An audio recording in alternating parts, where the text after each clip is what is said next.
And this is the stuff that we all need. We need food. This is what I'm finding in my travels, okay? This is real quick. We need food, we need a place to play. We need to win once in a while, maybe even just once. We need to flash our signs. Something is popular. We need to sleep. We need enough rest. We need to cool off. We need a house, even if it's made just barely held together. We need to find a way to make a few dollars to support ourselves. And most of all, we need family. We need love, we need each other, we need romantic love, and the children that flow out of that. And we need, this is a site that no one has ever seen probably. This is one of the most remote places on earth, and I'd like you just to get a slice of this, something no one has ever seen because nobody goes here.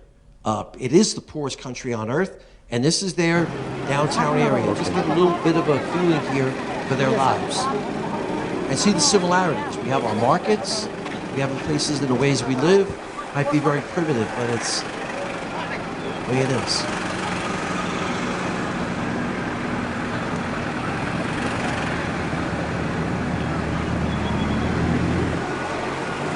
That's some rare footage. Okay, so you're saying, Tony, you're going on and on and on. What about the food? Because that's what people enjoy with doing when they travel, right? Sampling what people eat? Well, I'm gonna tell you right off the bat. I'm a picky eater. I don't like half the food in the country I come from, never mind the stuff they try and feed me when I go to these other places. But I do have some food adventures and I'd like to tell you about them. Posho. Posho is what they eat in Africa. It's made of cassava root and corn, and it's smashed together and heated up in these huge vats, and they eat it several times a day. There's a lot of nutrients. And let me tell you about posho. It's the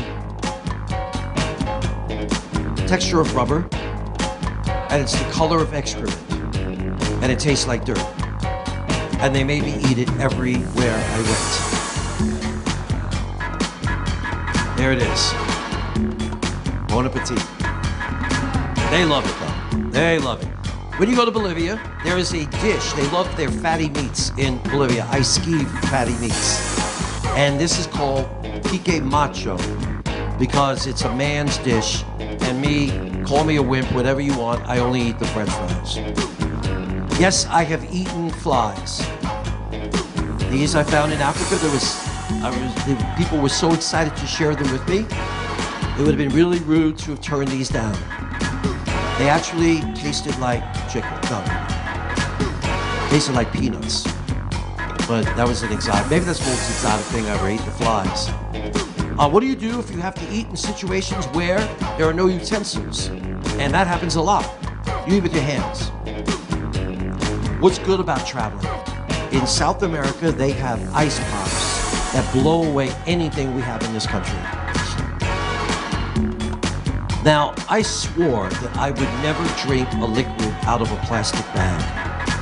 That was one of the things I said I will never do. Well, this past summer, I have loans that I give to people in my community, and this woman started a slushy kind of a, kind of an icy kind of a business, and I wanted to support her, so there I am sucking on the plastic bag filled with cantaloupe, frozen icy stuff that was actually kind of good.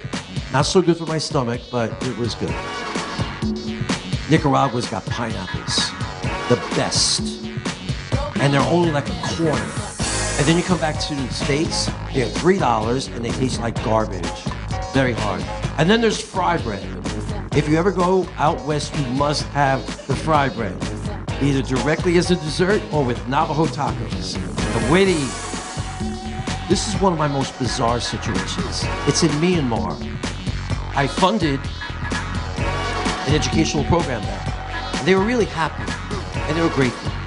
And they said, we're gonna throw a feast for you. And so I went to the place where the feast was for me, and this table, this is only like 1/3 or 1/4 of the amount of food that they put out. But everything had been cooked in what must have been a rancid cooking oil.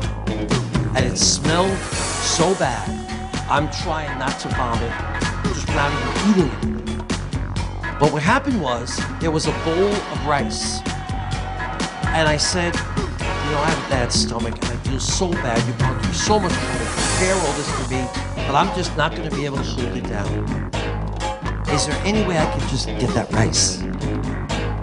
No. I hope I'm not offending you, but that's all I can really hold is my stomach. It's terrible, okay? No. Why? In their culture, the bowl of white rice is only there in case there's not enough food for them after you've eaten. You can't give a guest the bowl of white rice. It's the lowest thing to give somebody.